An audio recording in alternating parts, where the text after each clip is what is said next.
In this video, I would like to give a review of the events of the Great Depression that had such a major effect on the relationships of my parents and their existence during that decade. Economic bubbles and depressions are well known, and probably the most famous one prior to our time and age was the one that happened in the 17th century in Holland, and known as the tulip mania. The price of tulip bulbs rose to astronomical values. The average working man in those days earned about 320 guilders, and the highest known bulb price was about 4,700 guilders. So you can see how the value of the bulbs became inflated beyond reason. There are several examples of a bulb being traded for a house or 10 acres of land for one bulb. This spurred the production of bulbs, and thousands of greenhouses were built in Holland to produce bulbs, and soon the oversupply became a disaster for the bulb market, and the whole thing crashed, and thousands of people lost everything they had. It's kind of ironic because 20 or 30 years ago I experimented with colored glass, and I bought some stained glass from a company in Boston, and in one of their advertisements they were advertising the relics or the ancient windows from some of the greenhouses in Holland. The glass that was used in the greenhouses there at those times was the bottom of a square bottle. The production of glass in those days was all hand done. It was apparently cheaper to cast a bottle about 6 or 8 inches square and cut the bottom out of it and use it as the glass. And this company in Boston was offering 2 cases of glass that they had found in Holland somewhere. I regretfully didn't buy a piece, but it was kind of an interesting story. There have been as many as 48 recessions and panics since 1765 until 2008. And I'm going to show a list of these. If you're not interested, you can zip by them for the next few minutes. But I think it's pretty interesting to show the incessant fluctuation of the economy to varying degrees. Some of these panics, particularly after the Civil War through 1907, were pretty severe and long-lasting. And the last one prior to the great one in 1929 was in 1907, when we had a very severe but brief, approximately 1 year long crash. This graph shows the extreme similarity between the 1907 stock market crash and the one that occurred in our time in 27 and 8. I thought it was interesting that the graphs were so closely similar to each other. In those days, banks were individually and privately owned, and if they went bankrupt, investors lost everything. There wasn't any insurance or a way to recover your losses. I know one of my great uncles, from the information that I found when I was digging for background in The Long Journey, the book that I wrote about 20 years ago, found receipts and correspondence that he had lost $17,000, which is an enormous amount of money in those days. Still not inconsequential today, but certainly a vast amount in those days. And I'm surprised that he was able to accumulate that much money, because he lived about a mile away from my grandfather's place, and he certainly didn't have any skills or businesses exceeding those of my grandfather. After World War I, time of the 20s in the United States began with a quick, approximately 1 year long stock market crash. And between 1920 and 21, stock market dropped about 50%, but it recovered. The rest of the 20s until October 1929 were known as the Roaring Twenties. The economy blossomed, trade was good, the freedom of expression given to women was unprecedented.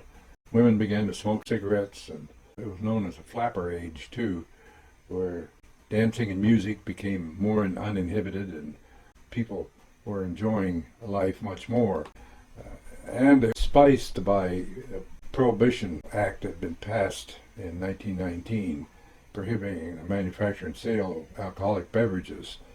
And this lent a spirit of rebellion and daring and excitement to the whole freedom being grasped by the population. Speculation in stocks initiated by the sale of war bonds during World War I, when people were encouraged to buy bonds that were redeemable 20 years later. The realization that money could be used to buy paper with a promise of good returns grew rapidly. And during the 20s, wages going up and very low unemployment, about 3.2%, there came a surplus of money. So purchase of stocks and bonds became extremely widespread.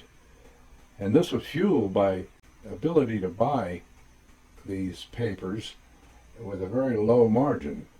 In other words, if you had $5, you could buy $100 worth of bonds. And you could borrow money and buy stocks and bonds from the brokers. Of course, they charge you interest, but they were in a lending and also selling business. So it was free for all because the stock market kept growing and improving, and the reports of huge windfalls spread everywhere. So everyone, I won't say everyone, but the fever for quick and easy gains with very little money was prevalent. Everyone seemed to be talking about the stock markets, and the vast majority participated. You can see by the August stock market reports that many of them were well over $100, some over $200, but by December there were none above $100. And you can see the horrible percentage drop that happened in those few months. Almost $200 for the New York Central, and the Chesapeake and Ohio dropped over 200, and so forth. So you can see that the disaster was enormous. And that continued unabated until the summer of 1929, a few months after I was born. I was born on the 5th of April, 1929. And while I was doing the research for The Long Journey, I found a newspaper article, which I have not been able to relocate. However, it was on my birthday, and one of the headlines of the newspaper had "How to Get Rich." This is on the front page, I recall, on the left-hand column. And the title of that article was "How to Get Rich." And it described the fact that buying stocks and bonds was a sure path to fortune. And it urged you to sell, steal, purloin, do whatever you could to get money and buy stocks and get rich fast. And this was a reputable newspaper that published this article. The hubris around the stock market was hard to understand today. But nevertheless, during the summer of 1929, there were a few warnings about the stock market. There were a lot of criminals involved with the stock market. Phony companies were formed every day without any reliable substance, and stocks were printed out in fancy-looking pieces of paper with beautiful graphics and so forth, and they were snapped up by the unwary investor. And so a lot of the stocks that were sold on the market had no value right from the beginning and never did have any value. But the majority of the stocks being offered were viable companies, and their values kept increasing constantly.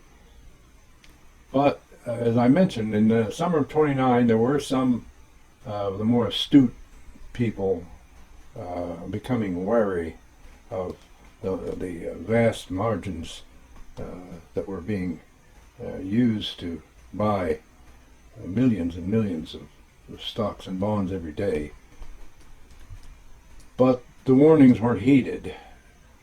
However, in late September, there was some sell-off by, again, more astute people who began to get concerned about it to the point where they were willing to part with their stocks. But in October, concern became more prevalent.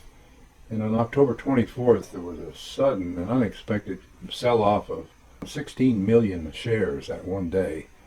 Nobody could explain why, but a fever and a panic just spread through all the stockbrokers and Wall Street.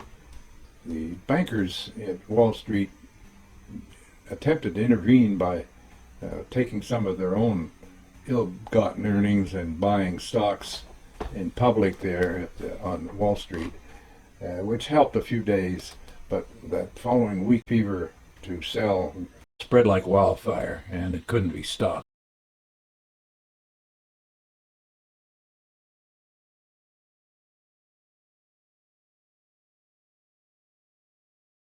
The following newspaper articles are an illustration of some of the headlines and articles written starting in, well, September or August, and really illustrating the panic that swept the country beginning in October primarily, and the months beyond that.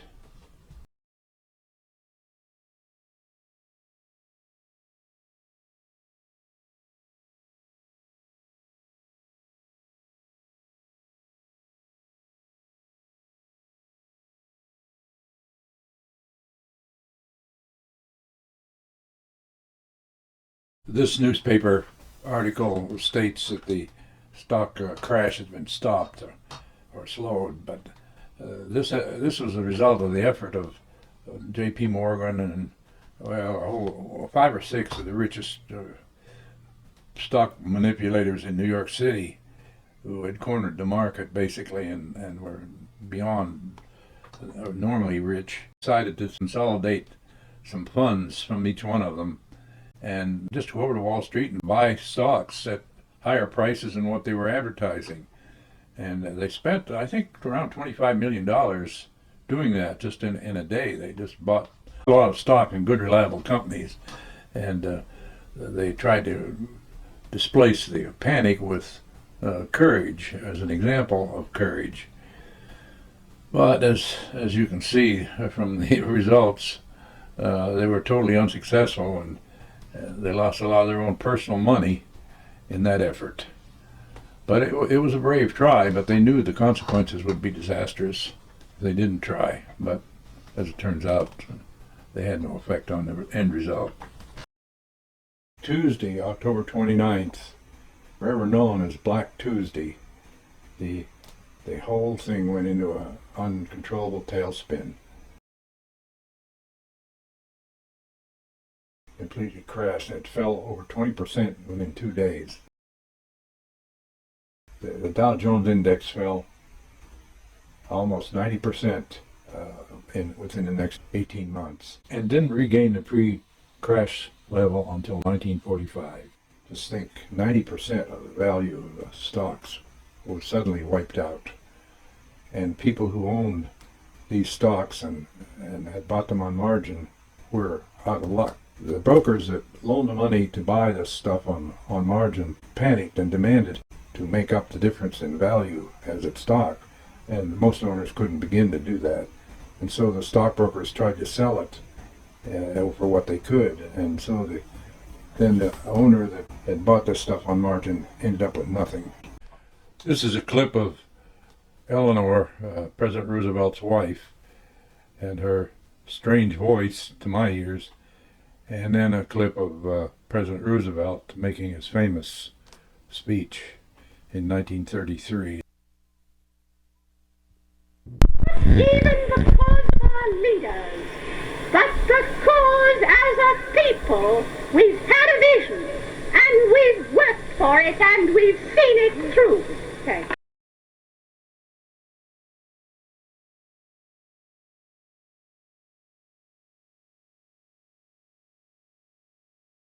I pledge myself to a new deal for the American people. Promising to do things. Roosevelt introduced a lot of programs, such as the WPA, the CC camps, Social Security, and of course Social Security was funded by payroll deductions, and payroll was so minor that benefits were negligible, if any at all. Certainly my dad never received any. When I was 15 years old, I got a job in the local brickyard. I recall that the Social Security deduction was 60 cents. One of the most notorious things that he tried was called the NRA, the acronym for National Recovery Act. And in this act, they tried to specify that pricing and wages would all be fixed and no one could change them, with the mistaken belief that if the prices stayed up and wages stayed the same, then people could spend their earnings for these reasonably priced goods. He was trying to spur the economy with this idea, and he paid farmers to destroy crops in order to raise the prices because there was such a surplus of farm goods because nobody had any money to buy it. But he thought in the overall scheme with this NRA that the way to raise farm prices and help the farmers was for them not to produce as much and yet not have their income reduced. So he introduced this crop destruction program, and I recall my dad talking to his cousin Jess and Lawrence about this thing, and Jess and Lawrence made their living farming, and they had horses, and they were really furious, and they talked about how oranges were being destroyed in Florida with huge piles of kerosene poured over them, so we're unfit to eat, rather than give them away, because giving away those products would have reduced the demand on the stores and reduced the prices. And also pigs being slaughtered and left lie in the pig pens, and cows being slaughtered in the fields to reduce the milk production, and milk being dumped in ditches. I remember seeing pictures of farmers dumping these large 5-gallon cans of milk into the ditches. All classes of food were in surplus because of the lack of ability for people to buy, but the terrible destruction of millions of pounds of tomatoes and carrots and so forth while people were starving. In California alone, 3 million watermelons were destroyed, and thousands and thousands of acres of growing crops were plowed under. The government paid the farmers to destroy their crops, but it was a crime against humanity to do that. It did raise the prices, which was the goal of the whole thing, but people were standing in lines in New York City for free food. Well, the country was destroying untold amounts of food. It was eventually declared unconstitutional, but the damage and the crime had been committed. It was just such an upside-down, terrible system that it's hard to imagine. But it showed the desperation that the politicians had in trying to crack this uncrackable nut. I remember going to town, to Clearfield, on one of Mom's rare shopping sprees, where she had a $5 bill to spend, and that was it. But I remember walking down the street with Dad, and the stores and the other buildings were flying the NRA flag. Dad told me that it was a law that was controlling our country, and he certainly didn't approve of it, but he was just a nobody in nowhere, so he had no power about it. A year later, a lawsuit reached the Supreme Court, and they declared it unconstitutional. It was a bad idea and a bad implementation, and it totally failed in every objective it had. These next few photographs are contemporary with the times and illustrate to some degree the poverty and joblessness and the desperation of people who lived during that time.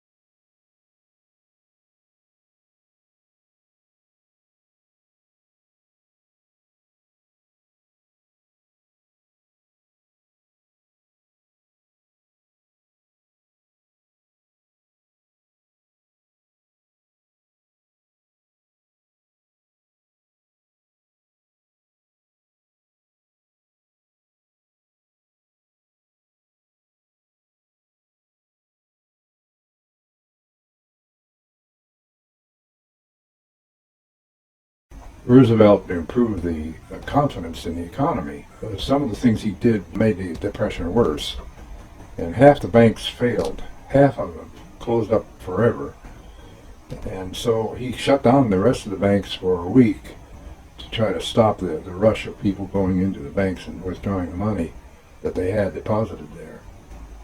So all those actions stirred the confidence of the people. And nothing he did really helped the economy. And a lot of economists think that his actions actually extended the Depression much longer than it should have lasted. There's a lot of controversy and opinions. No one really knows what the answer should have been, except that the small amount of money that he had still remaining in his account. There was a lot of consternation in our family about that. Results of the bank closing in Phillipsburg, where Dad had his account, was apparently Dad had some bonds that were negotiable in his safe deposit box. When the bank closed, one of the tellers gathered up all the negotiable paper that he could find in the bank and ran off to South America. And my dad's cousin was a teller in the Clearfield County National Bank. And so my dad contacted him, and I remember over the next few years, Dad's cousin Lawrence would come down, and Dad and he would walk through the fields, and they both spoke French, and I'd trail along behind and listen to their conversations. There was a lot of concern about cousin Lawrence being able to get anything done. During this process, he wrote a letter to the Chase National Bank in New York City. I have Chase Bank's response to cousin Lawrence, and ultimately he was successful in getting him back. I don't know the details, but my dad eventually received his paper. Coupled with that, too, were the terrible sandstorms in the Midwest, in Oklahoma and Texas and South Dakota and so forth, over the several years in the mid-30s. And of course, those sandstorms drove many farmers into bankruptcy. Thousands and thousands of them flocked to California to find work in the fruit fields there, or attempted to find work. Been movies made of the Okies trekking west in their ancient old jalopies. It's really a pathetic time. Sandstorms are so bad that while Congress is debating on what to do to help those farmers, Washington, D.C. itself had a downpour of sand that was being blown from Oklahoma all the way into the Atlantic Ocean.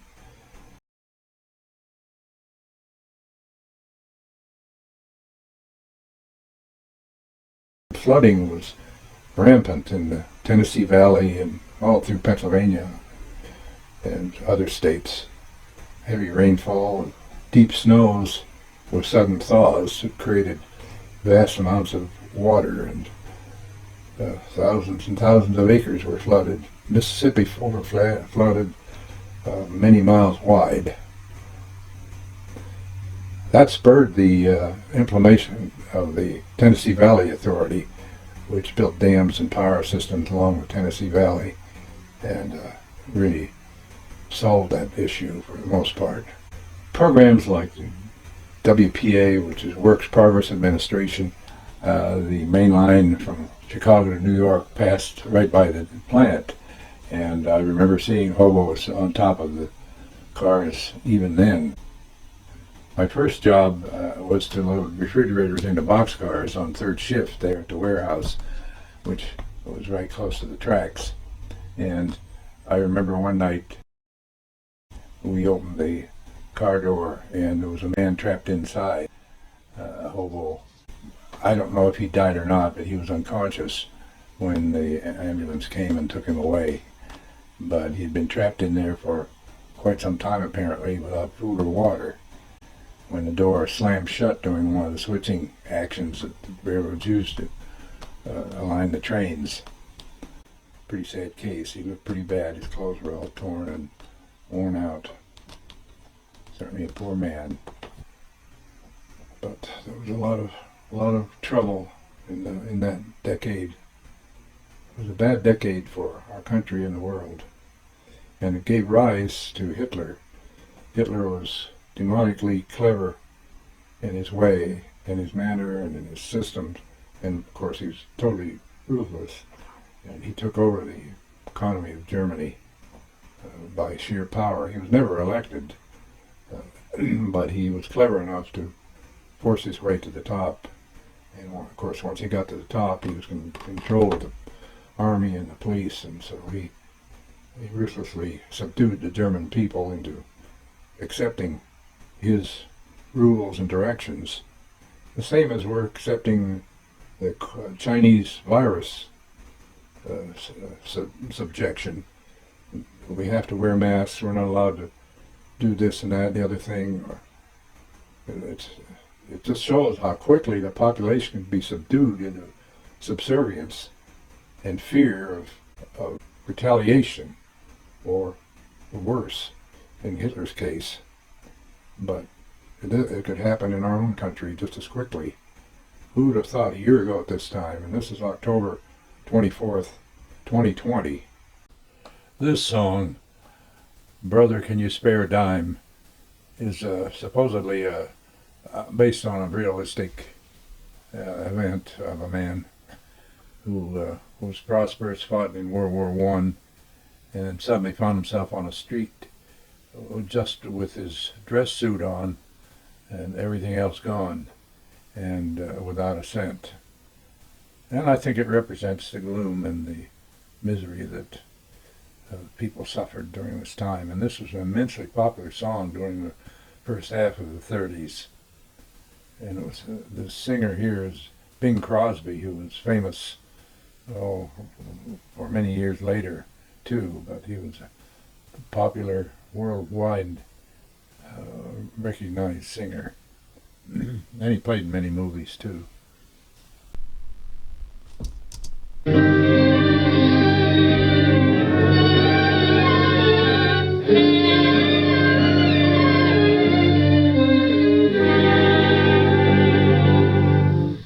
They used to tell me I was building a dream, and so I followed the mob.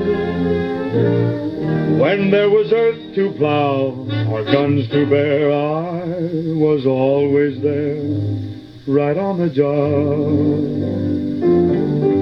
They used to tell me I was building a dream, with peace and glory ahead. Why should I be standing in line, just waiting for bread? Once I built a railroad, I made it run, made it race against time. Once I built a railroad, now it's done. Brother, can you spare a dime? Once I built a tower up to the sun, brick and rivet and lime. Once I built a tower, now it's done. Brother, can you spare a dime? Once in khaki suits, gee, we look swell, full of that Yankee doodly-dum. 500,000 boots went slogging through hell, and I was the kid with the drum. Say, don't you remember, they called me Al, it was Al all the time. Why don't you remember, I'm your pal. Say, buddy, can you spare a dime? But it extended for quite some time, and there wasn't any solution at all. It seemed to work. And so the people struggled, and in 1936 the Depression even got worse. The economy even slipped further. But by the end of the decade, the threats from Germany began to revive the economy, and the need for help to England became apparent. And so there were some motives for beginning production and risk taking on the part of those who had the financial ability to do it. And of course, December 7th, 1941 put an end to all the hesitation and concern about the Depression and focused the entire company with one motive, and that was to kill the Japs and crush Japan for their cowardly attack on Pearl Harbor. The best minds in the world couldn't, the best financial minds in the world couldn't put a stop to it. It took a maniac, a Japanese maniac, to do it. All right, I think this is the end of this one, and we'll go to the next one.